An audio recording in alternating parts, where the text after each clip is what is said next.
ਲਓ ਜੀ ਮੇਰੇ ਕਨੀ ਸਤਿ ਸ੍ਰੀ ਅਕਾਲ ਕਿਸਾਨ ਜਿੰਦਾਬਾਦ। ਲਓ ਜੀ ਜਿਨ੍ਹਾਂ ਭੈਣ ਭਰਾਵਾਂ ਨੇ ਚੈਨਲ ਸਬਸਕ੍ਰਾਈਬ ਨਹੀਂ ਕਰਿਆ ਤਾਂ ਉਹ ਕਰ ਲੈਣ ਤਾਂ ਕਿ ਤੁਹਾਡੇ ਕੋਲੇ ਨਵੀਂ ਤੋਂ ਨਵੀਂ ਵੀਡੀਓ ਆ ਜਾਵੇ।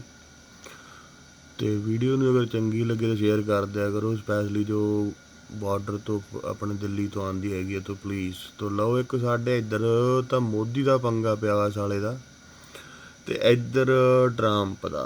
ਹੁਣ ਦੋਨੋਂ ਦਾ ਕੀ ਹਾਲ ਹੋਣਾ ਆਈ ਡੋਂਟ ਨੋ। ਤੇ ਇੱਧਰ ਇਹ ਦਿੱਤਾ ਸਾਰਾ ਕੁਝ ਕੱਟ ਵੱਢ ਵੀ ਕਰਨ ਲੱਗ ਗਏ ਆ, ਸਾਰਾ ਇਹਦਾ ਫਾਈਨੈਂਸ਼ੀਅਲ ਕੰਪਨੀਆਂ ਬਾਈਕਾਟ ਕਰਨ ਲੱਗ ਗਈਆਂ ਹੁਣ। ਤੋਂ ਲਓ ਤੁਹਾਡੇ ਨਾਲ ਸ਼ੇਅਰ ਕਰਦਾ ਹੈਗਾ, ਤੁਸੀਂ ਆਪ ਹੀ ਸੁਣ ਲਓ ਸਾਰਾ ਕੁਝ। President Trump's finance is going to look like after January 20th? Well, he's in a really tricky spot. And honestly, he was in a tricky spot even before the Capitol riot.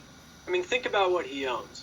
You know, he owns a bunch of office real estate, not what you want to be in right now during the pandemic. He owns a bunch of hotels, not what you want to be in. He owns a bunch of brick and mortar real estate near Fifth Avenue, not what you want to be in. And then you get to the U.S. Capitol riot, and all of the people who now just don't want to be connected with him. So you have tenants saying that they don't want to be in his buildings.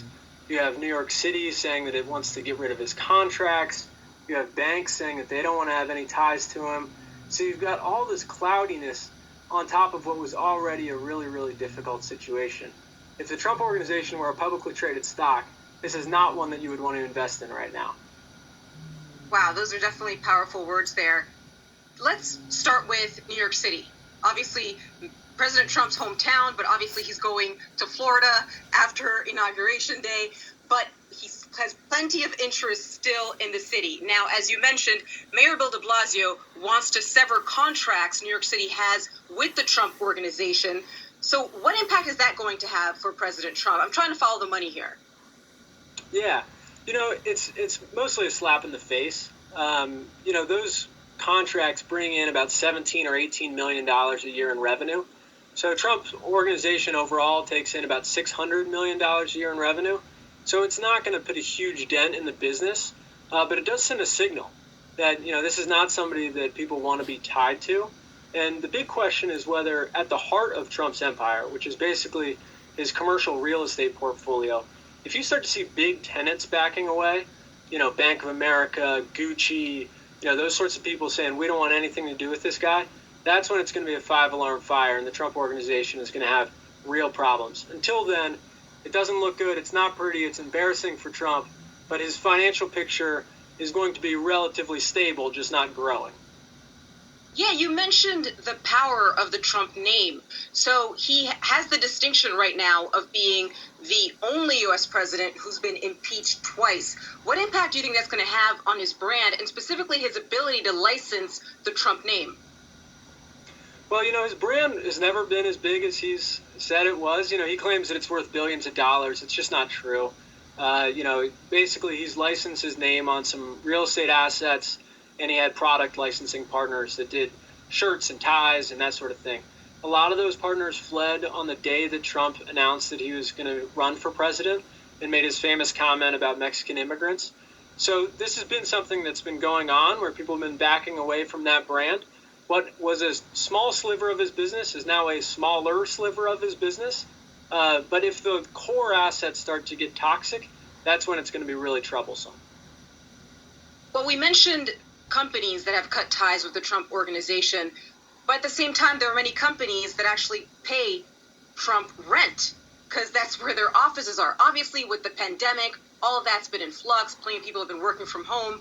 But what does that say in terms of these companies publicly denouncing President Trump, but then when it comes to campaign donations, but at the same time, still paying him rent to this day? Well, it says that we're not going to know the pain of the Capitol riot on Donald Trump's finances for a few years from now. And I'll tell you why. You know, saying that you don't like the president is one thing, but saying that you're going to break a lease, particularly if you're a publicly traded company, and it's going to cost you a lot of money to break that lease, is quite another. And so as these leases come up for expiration, that's when we're really going to see if companies want nothing to do with Trump. And if that's the case, then the profits of those buildings are going to decrease, and the values of those buildings are going to decrease, and you're going to see a massive hit on Donald Trump's fortune. But we just can't know that over time. It's really, really easy to pull your political money and say, hey, we're not going to donate it anymore. It's much harder and it takes longer to get out of leases. Looking back at the Trump presidency in its final days, you wrote a book, White House Inc., where you warned about a laundry list of potential conflicts of interest. Have those come to fruition? Absolutely. I mean, anywhere you look in Trump's business, we were just talking about his commercial real estate portfolio. Some of his biggest tenants, Bank of America, that's one that's under huge financial scrutiny from federal authorities. Goldman Sachs, same thing.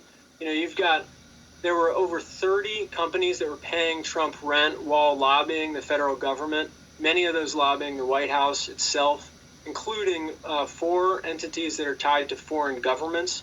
You've got 17 companies that were under federal investigation while paying the president rent, and that's not even getting into the members at Mar-a-Lago or at his golf clubs. The conflicts are simply everywhere. There are too many to track, too many to know about.